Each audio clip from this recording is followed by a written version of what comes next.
Sziasztok, én Tomi vagyok, ez pedig a legújabb Cabo Mantis X elektromos roller, az NFC-s indításon kívül rengeteg újdonságot és frissítést is tartalmaz ez a remek járgány.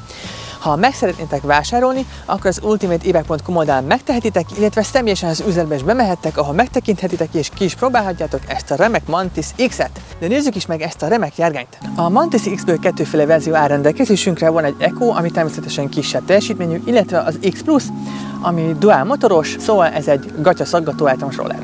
A Mantisnek a dizájnja egy picikét változott, a fellépője egyébként 1 cm-es szélesebb, illetve nyilván az új töltőport az egyből feltűnik, ha valaki ismeri a Mantis szériát. Illetve háromféle színben érhető, piros, kék és fekete.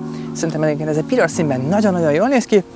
Új zárszerkezetet kapott, új rugózást, ami hidrolikusak és állíthatóak, új hátsó sárvédőt is kapott, új markolatokat kapott, végre nem az a szivacsos megoldás, hanem gumis megoldású. Irányjelzők is új lettek, illetve hátul is van irányjelzőnk is, ami ilyen gumirozott, szóval, hogyha esetleg netán beakadna valahova, akkor nem fog letörni.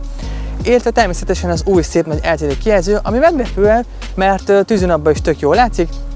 Kapunk új gázkart, ami új kezelőfelületeket kapott, és az első reflektor is rendelkezésünkre áll. A Cabo Mantis X-nél már NFC kártyás indítás áll rendelkezésünkre, ez természetesen kikapcsolható, ha nem szeretnénk használni. Be kell kapcsolnunk a rollert, majd a kijelző háta mögé kell illesztenünk az NFC kártyát, és innentől kezdve működik is. A Cabo Mantis X-nél a rendszerfeszültség ezúttal 48 volt, viszont elő-hátul egy 500 wattos motor került beépítésre, ami a sebességét illeti maximum 50 km/h, a hatótáv a 18,2-es amperórák köszönhetően kb. 55 és 75 km közé tehető, nyilván az attól függ, hogy hogyan használjátok. Itt végre első-hátsó új sávvédőt is kapunk, így most már nem fog minket felcsapni az eső, ami viszont nagyon remek hír, hogy a rugózással javítottak, immáron hidrolikus rugózás áll rendelkezésre, aminek egyébként állíthatjuk 15 lépésben egy kis tekerentyűvel az erősségét. A rugózás végre extrém szinten jól sikeredett, most már kijelenthetjük, hogy a Mantis elérkezett arra a szintre, ahol ajánlható az a roller szinte bárkinek, hiszen olyan rugózása van, amit az én 60 kg-os súlyom alatt is képes normálisan megoldani. Ezt az előző szériák nem tudták megoldani, és itt már nem kell rugócserékkel foglalkozunk, hanem elég, hogyha csak a kis pöcökkel állítgatjuk majd a rugózás visszacsapását. A fékek is hidrolikusak, első-hátsó tárcsafék, illetve természetesen a motorfék is rendelkezésünkre áll, így fékezéskor majd kevésbé fog kopni a tárcsafék, ami egyébként tényleg hidrolikus is. Nagyszerűen működik. Akik sokat csukták össze a rollerüket, azoknak ismerős lehetett a Mantisnál, hogy hát nem volt túlzottan jó megoldás a csukó mechanika, de végre a Mantis X-nél már egy újfajta összecsukó mechanikát kapott, ami tök jól működik és végre jól is használható, így bátran összecsukhatjuk most már a járgányunkat. A Mantis X már egy új 4 incses színes LCD kijelzőt kapott.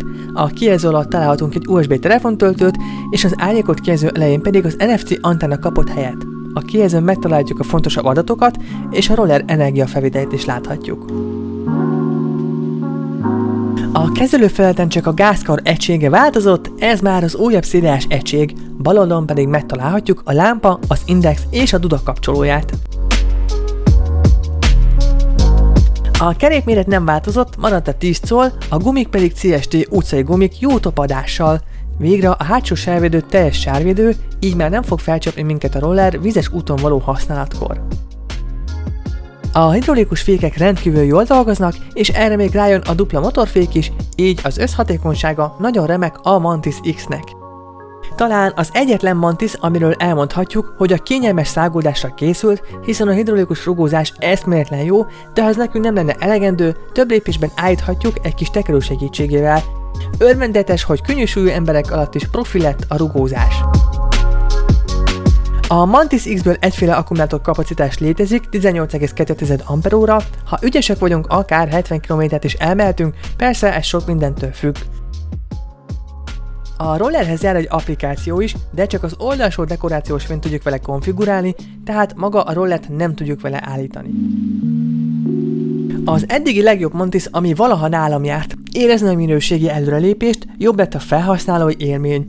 A rugózás végre valóban profi, a roller teljesítménye 48 wattos rendszer véget bőven elegendő, akárcsak az 50 km/h sebessége. Örvendetes, hogy végre IPX5-ös besorolást kapott, és a kijelző pedig IPX7-est, vagyis most már kisebb esőben is nyugodtan használhatjuk a rollert. Továbbá remek ötlet az NFC-s kártyás indítás, a mobiltelefon tölthetőség, illetve az új színes kijelzős egység. Tényleg így kell elektromos rollert gyártani.